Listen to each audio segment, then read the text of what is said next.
Lukas Lee tampaknya tergoda mengeksekusi ya. Sayang sekali. Jaraknya terlalu Laga Indonesia versus Makedonia Utara U17 berjalan sangat seru sekali, yang mana kita bisa melihat skuad Nova Arianto sepertinya terus berbenah, yang terbukti dari 3 laga uji coba yang dilakukan di Bulgaria, semuanya terbilang mendapat hasil yang positif.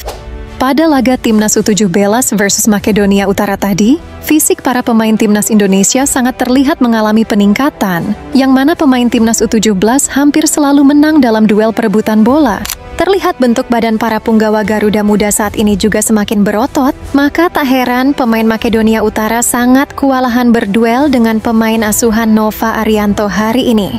tapi terlalu ke samping. Sehingga Sudut tembakannya jadi sangat sempit. Sayang dia, sangat sempit. Tapi dia Di babak pertama, Timnas U17 sejatinya sangat amat mendominasi pertandingan. Banyak peluang yang tercipta, akan tetapi sayang masih belum bisa berbuah gol. Di babak pertama, Makedonia justru mencetak gol terlebih dahulu setelah pemain Timnas U17 yaitu Putu Panji melakukan kesalahan fatal di sektor pertahanan sendiri yang berhasil dimanfaatkan dengan baik oleh pemain Makedonia Utara.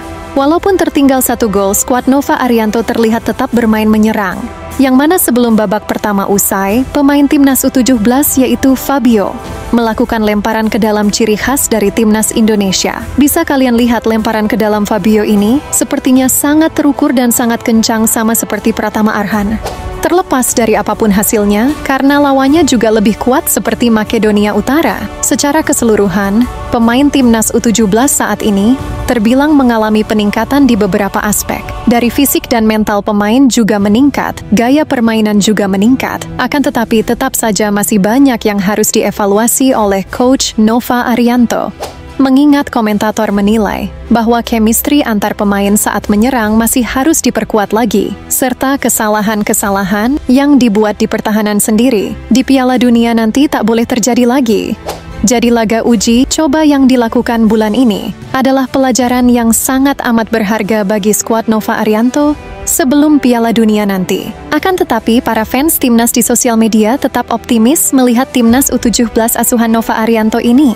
Para fans optimis skuad Nova Arianto akan bisa bersaing dengan Brazil dan Honduras di fase grup Piala Dunia U17 di Qatar November nanti. Mengingat kabarnya tim analis dari Timnas Brazil U17 juga sudah giat memantau Indonesia, yang mana pelatih Brazil U17 pernah mengatakan bahwa Indonesia akan jadi pesaing yang kuat di fase grup Piala Dunia nanti. Yang mana berarti skuad Nova Arianto benar-benar sudah mulai diwaspadai oleh Brazil. Keren banget kan Timnas U17 kita, teman-teman? Ya, dengan hasil positif yang didapat Timnas U17 di ajang uji coba yang sudah dijalani di Bulgaria hari ini, membuat kebanyakan fans Timnas mulai merasakan kembali apa itu keoptimisan. Mengingat skuad Nova Arianto akan bermain di Piala Dunia U17 di Arab Saudi bulan November nanti. Yang mana Indonesia berada di grup H dan satu grup dengan Brazil, Honduras, dan Zambia. Dengan melihat Timnas U17 mampu mengalahkan negara-negara kuat saat uji coba, membuat para fans mulai yakin bahwa Timnas U17 asuhan Nova Arianto kali ini bisa bersaing di Piala Dunia nanti. Mengingat saat ini kebanyakan pencinta sepak bola di sosial media mulai merasa pesimis dengan Timnas senior maupun Timnas U23, yang mana tak lolosnya Timnas U23 ke Piala Asia menjadi pukulan yang sangat berat bagi para fans Timnas Indonesia. Mengingat tahun depan kita tak akan melihat Timnas U23 bermain di Piala Asia lagi, yang mana momen-momen saat Piala Asia U23 tahun lalu sangat sulit dilupakan oleh para pencinta sepak bola tanah air. Saat itu banyak masyarakat Indonesia yang melakukan nobar bersama dan rela begadang sampai pagi demi menyaksikan Timnas U23. Momen yang paling epik saat Piala Asia U23 tahun lalu adalah saat Indonesia menang adu penalti melawan Korea Selatan.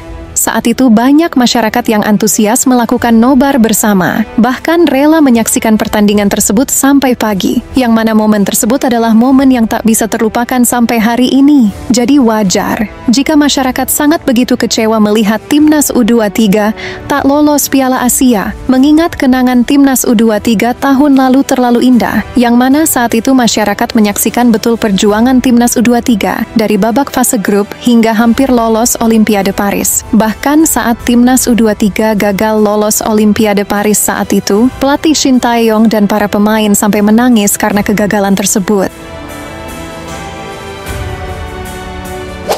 Ya, para fans timnas saat ini sebagian besar memang terlihat mulai pesimis kepada timnas Indonesia di era kepelatihan asal Belanda saat ini. Para fans juga mempertanyakan kemana hilangnya para pengamat yang dulu sering mengkritik timnas Indonesia. Mengingat saat timnas di era Shin Tae-yong dulu, walaupun timnas menang, kritikan dari para pengamat selalu kritis. Bahkan dibuatkan acara debat khusus di salah satu stasiun televisi. Akan tetapi saat ini para fans melihat para pengamat tersebut seolah menghilang. Padahal timnas saat ini sedang butuh kritikan dan masukan. Apalagi timnas U23 gagal lolos Piala Asia dan timnas senior juga dalam persiapan ronde 4 kualifikasi Piala Dunia.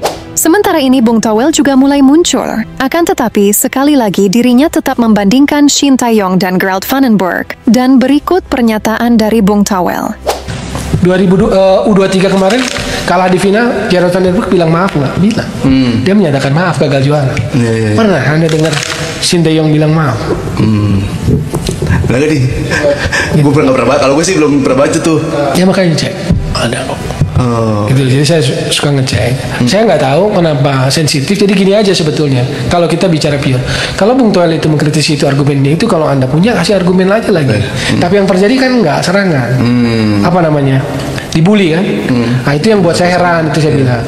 Ya, sontak pernyataan dari Bung Toel tersebut menuai beragam komentar dari para fans timnas di media sosial. Mengingat para fans menilai Bung Toel tetap saja menyudutkan Shin Tae-yong, para fans juga menilai justru Gerald Vandenberg berbicara seolah tak mau disalahkan dan lebih mengeluh soal fisik pemain dan kinerja pemain atas kegagalan ini. Ya, tentunya kita semua pastinya sudah paham betul bahwa para staf kepelatihan timnas Indonesia saat ini masih perlu waktu untuk beradaptasi. Akan tetapi mungkin keputusan pergantian pelatih saja yang waktunya dinilai kurang pas. Maka tak heran banyak fans yang merasa kurang puas dengan timnas saat ini. Terlepas dari itu semua, tentunya para fans juga tetap mendukung dan mendoakan semoga timnas Indonesia lolos Piala Dunia nanti. Karena mau bagaimanapun kritikan dari para fans, itu adalah bentuk rasa kecintaannya kepada tim nasional sepak bola Indonesia.